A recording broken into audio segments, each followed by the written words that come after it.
So whenever I think about measuring, I break it into two camps, qualitative and quantitative.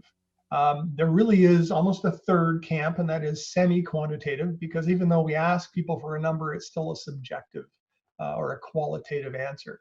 But if we focus on qualitative, quantitative, the trick then is to take a baseline before we do anything.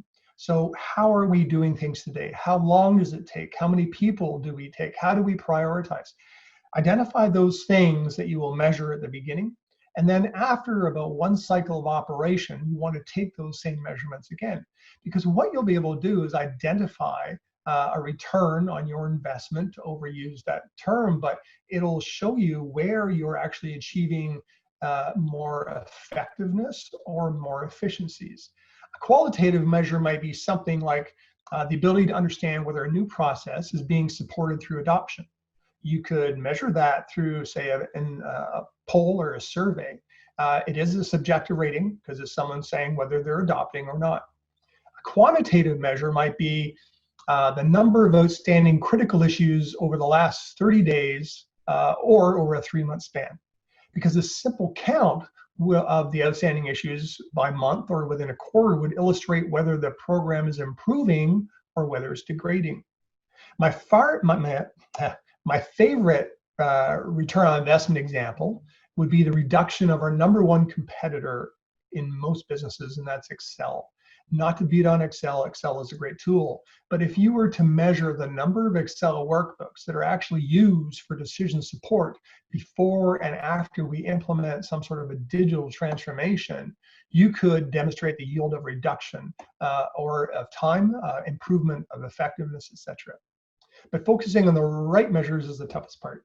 Counting things is not always the best place to start. You need to ask yourself, what are the most critical things that we do or that we have, and then develop questions that could indicate whether you're above or below this level of comfort. We sometimes refer to that as a tolerance or an appetite. The direction of measurement is also important. So between intervals, is that measurement going up or down? Because sometimes up is good if you're looking at things like availability. Down is good if you're thinking about, critical vulnerabilities on critical assets.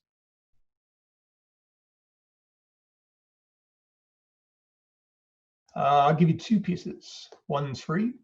The first one, though, is select 3 priorities and focus.